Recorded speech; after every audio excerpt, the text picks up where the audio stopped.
na época de Adão, só tinha uma lei, de todas, a lei religiosa tinha um mandamento só, que era o seguinte, aliás tinha dois, né? O primeiro era honrar pai e mãe, tá? Né? O segundo era o seguinte, naquela época, a gente sabe, né, vocês sabem que Adão e Eva, eles tiveram o primeiro filho Caim, segundo filho Abel, depois eles tiveram outros filhos, né? Mas o que diz a tradição é o seguinte, que cada vez que nascia, né, nasciam gêmeos, não era um filho só, era um homem e uma mulher. Então Caim nasceu com uma gêmea, Abel nasceu com uma gêmea, e todas as outras vezes que Eva, nossa mãe Eva, ficou grávida e deu à luz, ela deu à luz gêmeos, um homem e uma mulher, né, para que a espécie pudesse se multiplicar. E, fora a lei de respeitar pai e mãe, a única outra lei religiosa que tinha na época era o seguinte, olha, você não pode casar com a irmã que saiu do útero junto com você. Você tem que casar com alguma outra. Tá? Então, Caim não podia casar com aquela filha de Adão que nasceu junto com ele. Ele tinha que casar com a que tinha nascido, por exemplo, junto com Abel, ou alguma outra. Essa era a lei. Tá? E dizem que isso está na tradição, tá? Isso aí vem de tradição islâmica. Que o motivo da revolta de Caim que levou ele a matar o seu irmão foi que ele queria, na verdade, casar com a irmã dele que nasceu junto com ele, a gêmea dele, e que estava prometida para Abel. Tá? E quando o Sheikh contou essa história para mim, uma história que depois eu ouvi também de outras fontes, tá? E que eu já vi, inclusive, escrita também em livros, né? Que relatam da tradição. Ele falou, veja, então esse aí, o sufismo naquela época consistia numa conformidade com essa lei, tá? Então é claro que quando a gente fala, eu repito aqui, a gente fala conformidade, a gente está falando de conformidade interna, né? A pessoa aceitar aquele decreto de Deus para ela, né?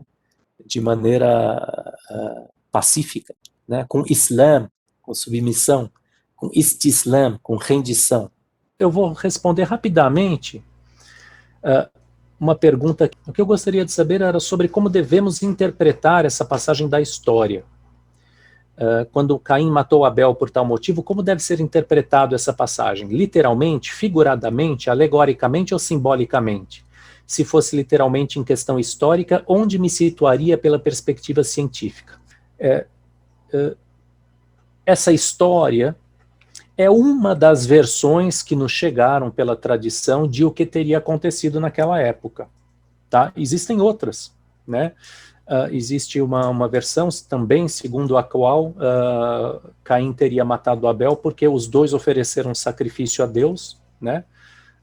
Caim, que era um agricultor, ofereceu lá os produtos da sua lavoura, e Abel, que era pastor, teria sacrificado um animal para Deus, e Deus aceitou o sacrifício de Abel, mas não aceitou o de Caim, e Caim ficou com inveja e teria matado o irmão por causa disso. Então, não existe somente uma versão sobre o que teria acontecido naquela época, tá? Existe mais de uma, e essas versões nos vêm de tradições cuja origem muitas vezes nos é desconhecida. Então, o que a gente tem a dizer sobre isso é o seguinte, veja, essas tradições elas não merecem, vamos dizer assim, o mesmo tipo de fé ou de crença que a gente tem nos dados da revelação primária, nos dados do Alcorão, nos dados do Hadith, né? Nos dados da transmissão comprovada dos sábios, né? Do consenso dos sábios da comunidade islâmica. Então, não, isso aqui são coisas que são dadas para nossa apreciação e que, pelo fato de terem sido aceitas, né? Por um certo número, um grande número, um número razoável de sábios aí ao longo da história, elas merecem ao menos a nossa atenção, tá? Mas não merecem necessariamente a nossa crença como se tratasse de uma verdade indubitável, tá? De maneira alguma. Então, sim, elas são símbolos colocados para a nossa meditação. A gente deve encarar elas dessa maneira, e não exatamente como uma verdade acima de qualquer dúvida, tá? Então, eu diria isso, elas são relatos, antes de tudo, simbólicos, sobre cuja realidade factual nós não podemos, na verdade, não nos pronunciar. Não estou falando que é falso, não é isso que eu estou falando que dificilmente poderemos saber, tá? Quanto a situar isso aí em relação à perspectiva científica, essa é uma coisa que um domínio no qual eu não entro, quanto mais não seja porque a ciência moderna é algo que muda constantemente, né? Ela não tem nada de sólido, nada de provado, ela é uma coisa altissimamente especulativa e sempre mutável. Então a gente vai entrar num diálogo com ela, a gente vai ter que estar falando uma coisa hoje e outra amanhã. Então isso aí é um domínio que a gente realmente não entra. A gente vê as coisas aqui do aspecto da religião e da transmissão. Certo? Não, não é figurativo, de maneira alguma. Isso aí realmente ocorreu. Tá? Isso aí está no Alcorão. Tá? Não, não há sentido em a gente relegar todo esse relato ao puro domínio do mito. Tá?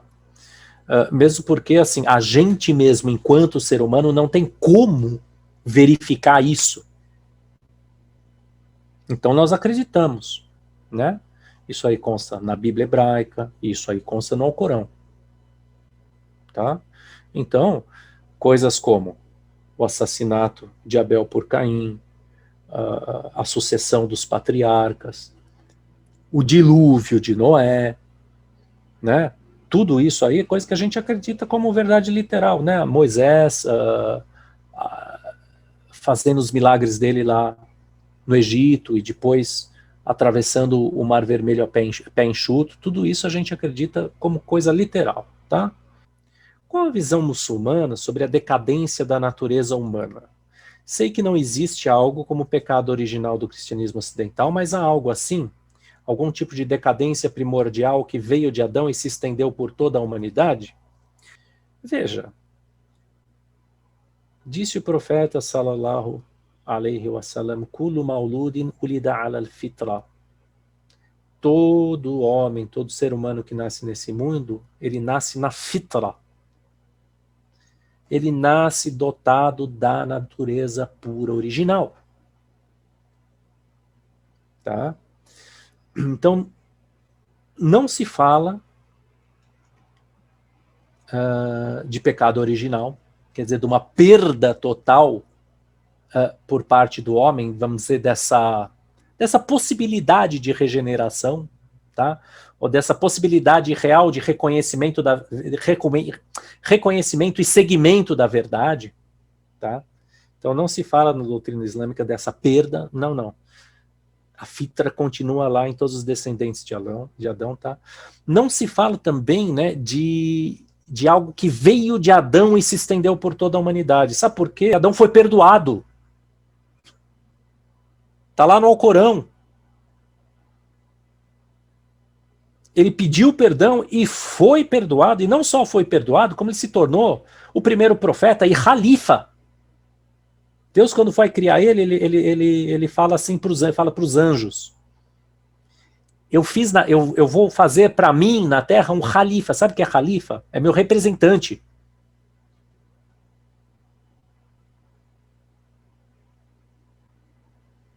Daí os anjos falaram, pô, mas o senhor vai pôr lá aquele cara que vai derramar sangue, enquanto a gente está aqui glorificando o teu nome incessantemente. Ele falou, ó, Deus falou para eles, eu sei o que vocês não sabem. Daí ele virou para Adão e ensinou para ele os nomes de todas as coisas. Então ele perguntou para os anjos aqueles nomes, e eles falaram, a gente não sabe. E daí ele pediu para Adão falar para os anjos os nomes de todas as coisas. Daí eles falaram, não, o senhor tinha razão. Realmente o senhor sabia que a gente não sabe. Então, Deus fez de Adão na terra o seu califa. Então, Adão foi perdoado, ele se tornou califa, representante de Deus na terra, né? Ele assumiu aqui, em nome de Deus, o encargo de nomear todas as coisas e de conhecê-las. E nisso aí a gente tem aí mais uma evidência de como e porquê e de que modo, e o entendimento de que modo que Adão é a imagem de Deus. Tá? Ele é representante de Deus aqui. A gente falou aqui, ó, tem tanta coisa, mas a gente falou aqui que o homem só pode conhecer fora dele aquilo que tem uma correspondência dentro dele. A característica própria do ser humano é que ele tem em si uma correspondência de tudo o que tem nesse mundo aqui, tudinho. Nenhuma outra criatura nesse mundo é assim. Todos os animais, olha todos eles. Eles são machalá, mas coitadinhos, todos eles são limitados, nenhum deles tem uma correspondência total. O ser humano não, ele tem em si todos os animais, todos os vegetais, todos os minerais. E ele tem ainda uma correspondência com todo mundo angélico, no seu intelecto, na sua visão interior, basira, na sua marifa. Então o homem é um ser total. Ele resume, não é total, ele resume em si a totalidade da criação. Ele é aquilo que os antigos falavam, os antigos ocidentais, o microcosmos. E que os sufis também dizem, tá? Al-Kaunul Asghar. Ou Al-Kaunul Saghir, o microcosmo. Então veja, Adão, ele é um ser exaltado. Ele foi perdoado por Deus. Não tinha nem, nada de errado que pudesse ser transmitido a seus descendentes. Tá? Além do que, é um princípio claro aqui, que ninguém paga pelo pecado de outro. Né? Ainda que ele não tivesse sido perdoado, ele tivesse sido castigado, né? O castigo viria sobre ele e não sobre os outros. Né? Porém, se é assim, por que então não é todo mundo santo? Concorda comigo?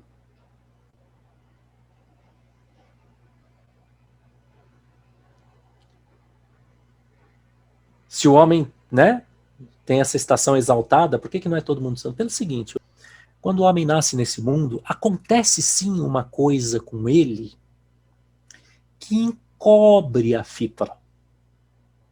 Em medidas maiores ou menores, encobre a fitra. Tá? O que a gente estava falando que é a fitra? Fitra, tá? Fitra é a natureza primordial pura. Tá? O que ela é? A fitra é... Veja, quando Deus criou os homens como espírito, como é que era a vida desses espíritos? Eles conheciam a inimizade entre si, eles conheciam a escassez, eles conheciam a pobreza, conheciam a tristeza, não conheciam nada disso. Tanto que quando Deus perguntou, não sou eu, vosso Senhor, na hora todo mundo falou, sim. Eles conheciam o seu Senhor, sabiam de onde vinham, e viviam num estado de plenitude. Segundo a doutrina islâmica, quando o embrião está lá no útero da mãe com 40 dias, segundo alguns, 120 dias, segundo outros, vem um anjo e sopra nele o espírito. Então aquele espírito que estava nesse mundo e nesse estado de plenitude, ele entra num corpo. E quando ele nasce, sai do útero da mãe, ele olha para esse corpo, que agora é dele, e ele fala, eu sou isso aqui. Ele se engana. Ele que na realidade é um ser ilimitado, um ser que não conhece, que nem eu falei, não conhece escassez, não conhece inimizade, um ser que conhece o seu Criador. Quando ele vem para o corpo, ele fala, não sou nada disso, eu sou um ser limitado, tem o mundo inteiro contra mim, eu sofro de fome, eu sofro de frio, eu sofro de dor, eu preciso lutar para sobreviver. Esse próprio corpo tem paixões que Deus colocou nele para garantir o que? A perpetuação da espécie. Então o espírito, ele vê tudo isso e ele como que se esquece da sua verdadeira natureza.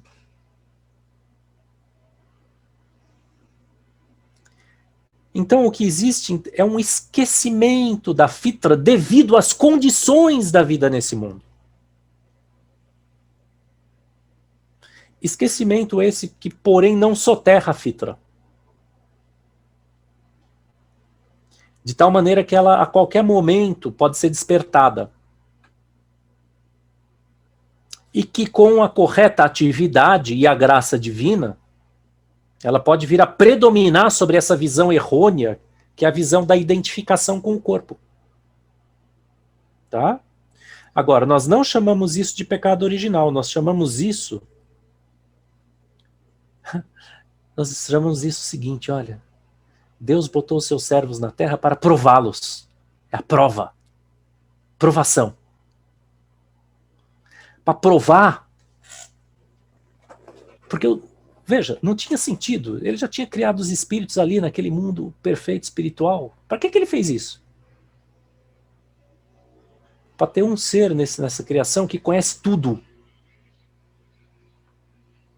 Que conhece a vida em plenitude e que conhece a limitação. E que no meio da limitação ele sai de volta para a plenitude. É um ser que desce até o fundo e volta até lá em cima. E que nesse sentido, e também nesse sentido, ele é uma imagem da plenitude divina.